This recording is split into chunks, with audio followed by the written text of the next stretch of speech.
Hello and welcome, I'm your Code Monkey. So Unity actually has a bunch of really awesome learning resources that you might not know about. Honestly, I didn't know about a bunch of these. They have an entire page called Unity Best Practices. It's on unity.com/howto. And if this is a giant page with a ton of stuff, for example, it's got all kinds of ebooks. You've probably heard about these, I've made a few videos on them. So here you've got ebooks for programmers, so the ultimate guide on profiling, dots concepts, C# style guide. You've got multiplayer books, more books on optimization, game performance, productivity, and so on. Then you've got technical books for artists and designers. Yep, tons of books on all kinds of things, and these are all super detailed books. For example, this one here, the Guide to Profiling Unity Games, this one is in total 93 pages. These ebooks, they really do have an insane amount of knowledge in them. I've made a few videos covering some of those ebooks. Like for example, this one, the one on design patterns, this is a really awesome one. So if you want, go ahead and watch these quick videos and then go read through the entire ebooks. But then beyond the ebooks, they also have a ton of really awesome blog posts. They've got things on 2D, on graphics, DevOps, C# programming, user interface, performance, art, game design, industry, and a bunch more. And these are all actually super detailed. So for example, here's one on performance profiling tips for game developers. And this is technically a blog post, but it's a very detailed one. Look at this, all kinds of things. So for example, talking about setting a frame budget, that's definitely very important. Then some quick math, try to figure out how many milliseconds you have per frame. They talk about challenges with mobile, which, yep, when it comes to performance, mobile is always going to be quite a bit more tricky. Some tips on how you should reduce memory access operations, what you can do to identify performance issues, what is the difference between CPU-bound and GPU-bound tasks. So yep, this is just one blog post, but as you can see, it has a ton of information.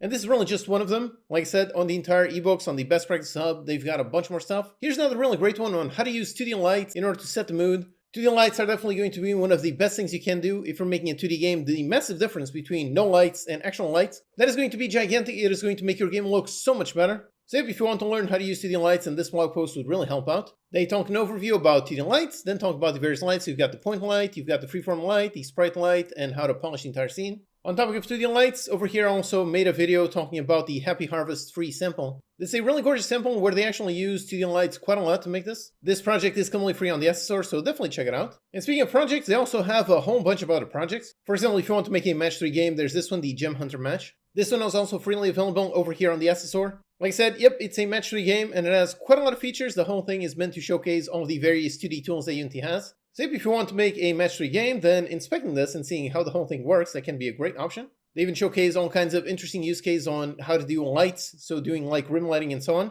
So it's not just a match 3, but actually showcases how to make really gorgeous 2D games. Also, this really nice blog post on naming and code style tips for C# scripting in Unity. So this one is basically all about how to define your own code style. This is definitely a very, very important thing. So over here, this page is really nice. A very nice high-level overview, but also with quite a lot of detail on how exactly you should define your own code style. Now, when it comes to a code style, I always say the same thing, which is how there's no one objective great code style. Any code style can work. That is basically what I talked about in my C# course on the lecture on naming rules. How again, you can define whatever code style you want. Personally, this is the code style that I like to use. But you can define whatever you want. If you want, you can look at my own as a base, then look at Unity's own as a base, and use those two to mix and match and figure out your own personal coding style. Like I said, any coding style can work. The only important thing is that you are consistent. So define a code style that makes sense to you, and then always make sure to always follow it to the letter. If you want to learn about UI Toolkit, then this Dragon Crasher's UI Toolkit sample, this one is really great. It is a very complete project, and the whole thing is set up to show you how exactly to work with UI Toolkit. I also made a detailed video on this one if you want to learn more. Then if you want to learn about a bunch of design patterns, there is, for example, a blog post on the strategy pattern, the flyweight, the dirty flag, and so on.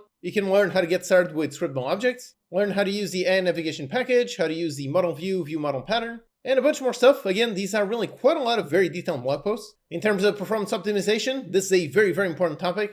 So on this, you've got a whole bunch of stuff here, specifically on profiling.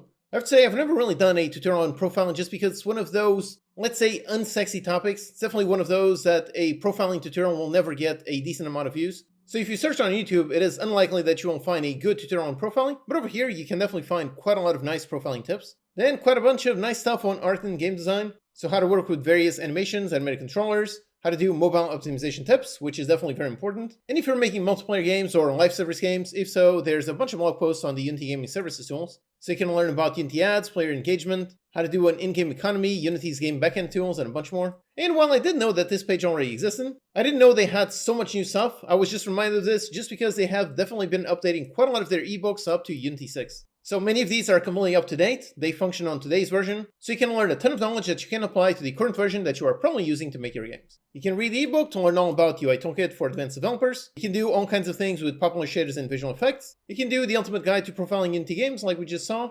And if you want extreme performance, you've got the Introduction to Dots Concepts. So this page is really awesome, so if you haven't seen it, I highly recommend you go to it. Again, that's on unity.com/how-to. Over here you can find tons of information, especially if you are the sort of person who actually prefers to learn by reading as opposed to watching video tutorials. If that's you, then over here you've got a ton of stuff that you can read and gain quite a lot of knowledge. And if you want to learn how to make games, then check out my free complete courses. If you want to learn the super valuable C# language itself, then check out my free C# course. It covers everything from the language from beginner to advanced. Or if you prefer learning how to make a game itself, you can watch my free Catch and Chaos course. That one will teach you how to make a really awesome 3D game. Alternatively, I just recently released my free Lunar Lander 2D course, so this is a great beginner 2D course. Alternatively, for multiplayer, you can check out my free course on making a simple multiplayer game. Or if you're more advanced, then check out my Dots course. This is definitely very advanced stuff, but if you are an intermediate user, then Dots is an insanely powerful tool that I really think you should know. So yep, check out all of those with a link in the description. Alright, so that was just a quick video to let you know about this really awesome thing, just in case you don't know. Like I said, I knew this existed, but I didn't know they were updating it so much. So I definitely got a few things over here that I'd like to read in the coming days. Thanks for watching, and I'll see you next time.